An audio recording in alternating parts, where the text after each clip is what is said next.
today we are going to see about the IO streams in Java. Okay, and related to that, first we are going to see what is a stream and what is this IO stream is going to concentrate on. Means it is going to concentrate on how you are going to handle the file concept in Java. Okay, you have the concept of file in Java and how you are going to handle that file concept in Java, that is being done with the help of stream classes. So in that case, what is meant by stream classes mean? A stream is nothing but it is nothing a sequence of data. So data which is being given in as input to your Java program, the program the data is being composed in the form of bytes.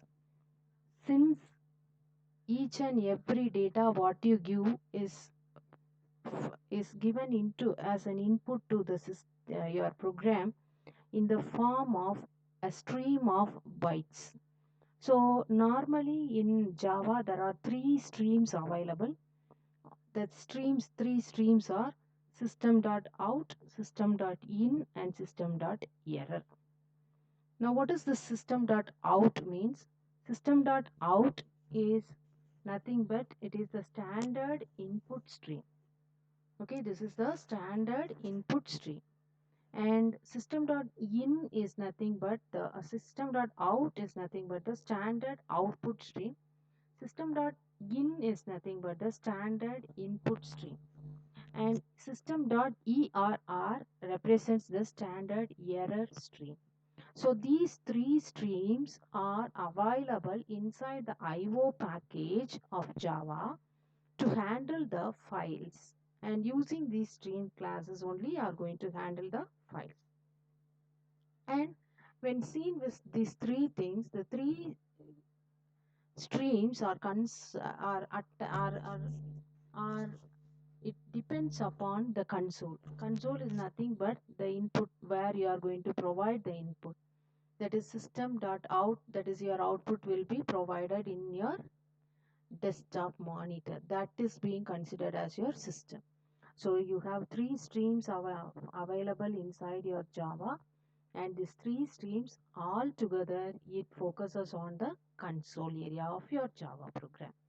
So when you write a code in Java, it you might have come across these two lines, that is system.out.println. What does this mean?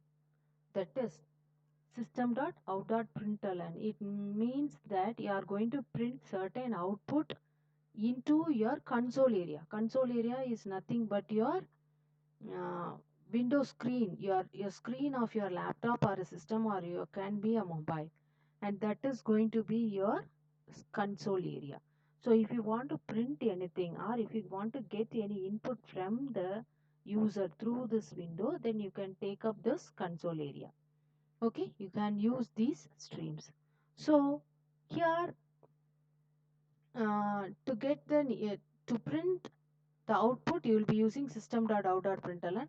The same way, to get the input from the console, you can use system.in.readof method. The readof method is the method of the method which helps you to read the characters from the console to the variable which is available inside your program. And now another thing I want to represent it over here, that is generally the streams are being classified into two classes, that is output stream and the input stream. Okay, generally the classes, the streams are being divided into two broad categories, that is output stream and the input stream. Those built-in classes, all the classes in stream classes, it comes with the built-in classes that is being already defined inside the object class. So what is what does it comes under output stream and what does it comes under input stream? We want to know all the classes that helps you to, all the stream classes that helps you to write a data into any destination. It can be a file or it can be a buffer or it can be an array, any destination, and it is called as an output stream class. Okay, the class which helps you to write any data into the destination, any destination like file, or it can be an array, or it can be a buffer, or it can be the console. Anywhere if you want to write a data, then those stream classes which helps to write a data comes under the output stream class. Similarly, if you have a stream class, that is the classes which help you to get the input or read the data from the source, any source.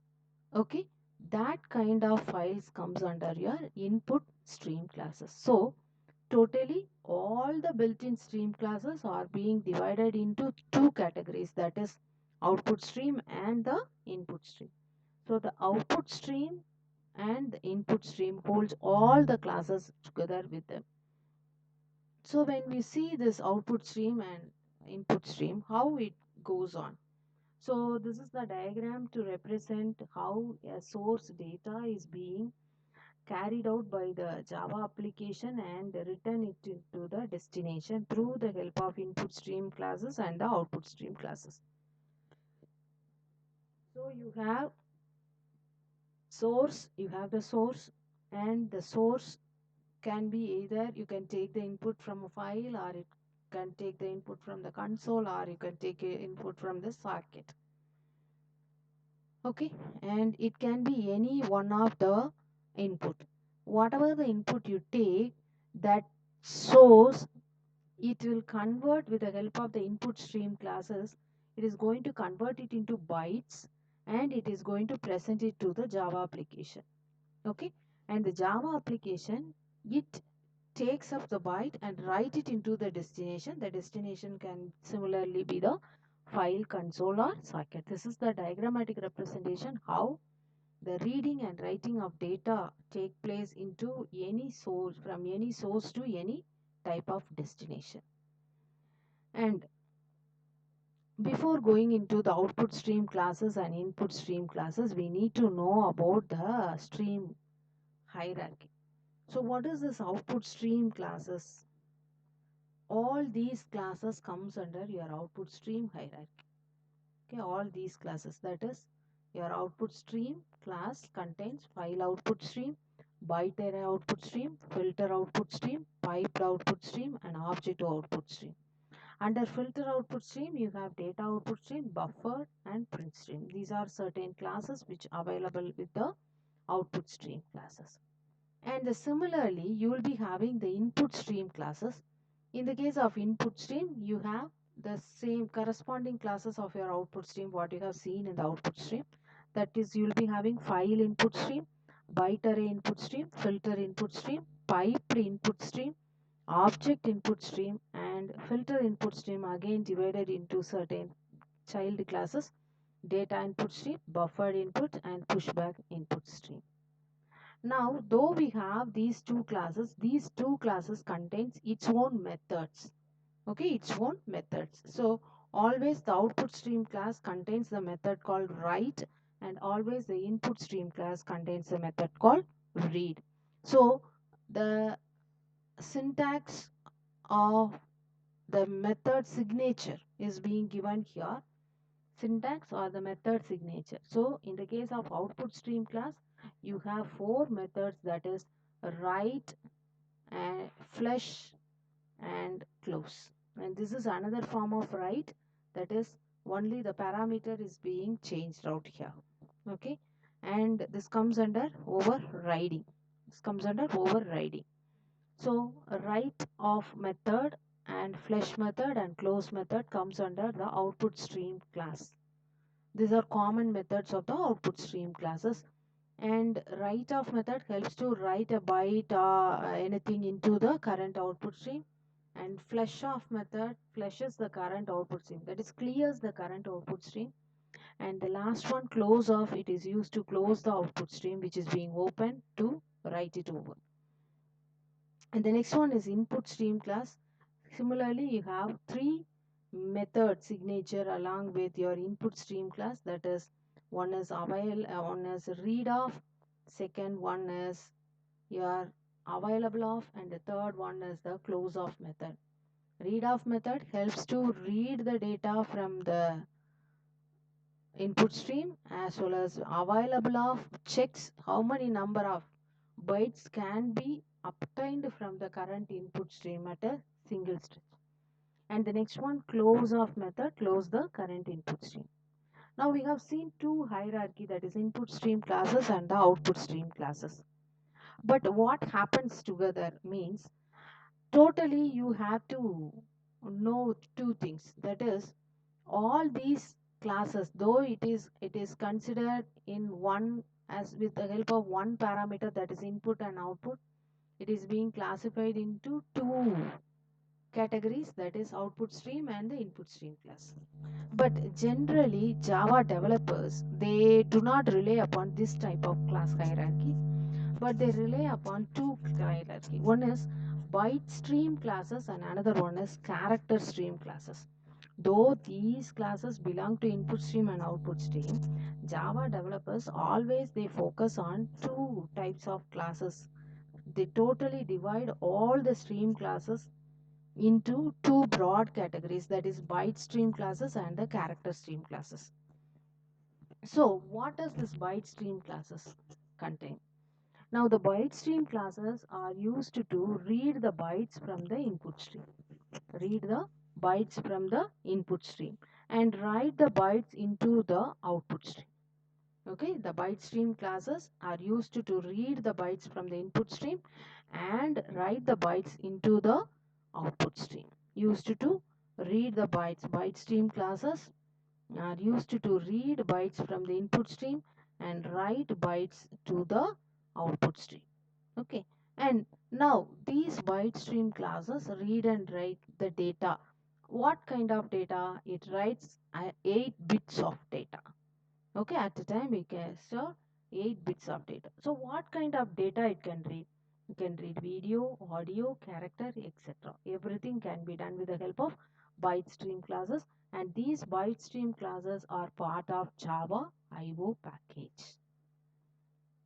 Now as we seen already, there are two types of the input stream classes and output stream classes. So under byte stream classes you have input stream, different types of input stream classes available. Also you have different types of output stream classes, that is the byte stream input based classes and byte stream output based classes are available. So we can see one each classes. Okay, now the first class is a buffered input stream class. Buffered input stream class, these are some of the input stream class. Buffered input stream class, byte array input stream, data input stream, file input stream, and filter input stream. Then you have your object input stream. So these are piped input stream, then sequence input stream classes. These are some of your input stream classes of your byte stream classes. So these classes in general, the buffered input stream, what it does, it method read the bytes from the buffer.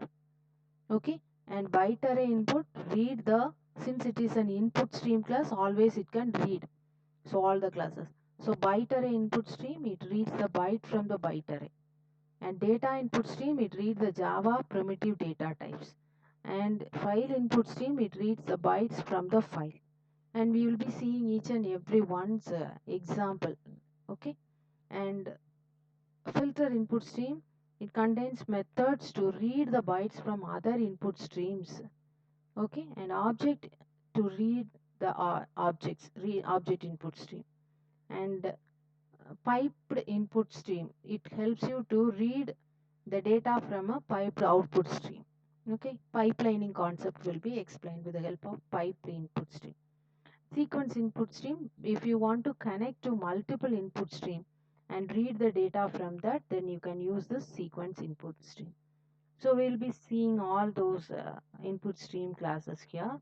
And now these are certain methods of your input stream classes. Okay, input stream classes, generally it contains the read off method. The read off method helps you to read all the uh, bytes or anything what you have to read. And here they have given the method overloading. The read off method is being overloaded with different types of arguments. See, here you have a read off without any you have read off method, but there is no argument over here. But here you have one argument with a byte data return type, byte data type, and here you have three arguments with different things. So it is overloaded here. All these methods helps you to read the data. And int available of this method was already available in the input stream class, parent class, and void reset and void close off. You need not write all these methods. Instead, if you are asked certain questions, you can write what kind of methods are very important. That is, I have highlighted over here. So the same way you have output stream classes. The input stream class, you had certain class, the same class, they are parallel to the output stream class here. So you have buffered output stream class, you have buffered output stream, then you have byte array output stream, then you have data output stream, file output stream, and filter output stream. And similarly, whatever the classes you have seen in the um, input stream class, you will be having the same classes. Parallel output stream classes will be available over here, and each one contains all these methods. See, here also you have the write method. Since this is an output stream class, you have write off method, and here it is overloaded, and the same method what you have seen in the output stream class. Now we have seen different types of output stream classes and input stream classes. So if you are asked to write certain classes, generally if you are asked to write stream classes, then it is enough if you explain these things. But if you are asked specifically what is buffered output stream class, explain with an example the data output stream class. If it is being asked, then you have to write up each thing separately. So that will be explained in the next video. But here we have seen this nothing but you are going to check out what are the different types of stream classes. If you are asked, just write the class hierarchy, just write two classes are available, that is byte stream classes, character stream classes, and based upon byte stream and character stream, you are going to divide that into input stream classes and output stream classes inside this byte and character stream. Under byte you will be having its own character stream classes, and here, and till now we have seen only the byte stream classes, we haven't seen the character stream classes. Okay, and we will be seeing each and every classes in the next so the next class. Thank you.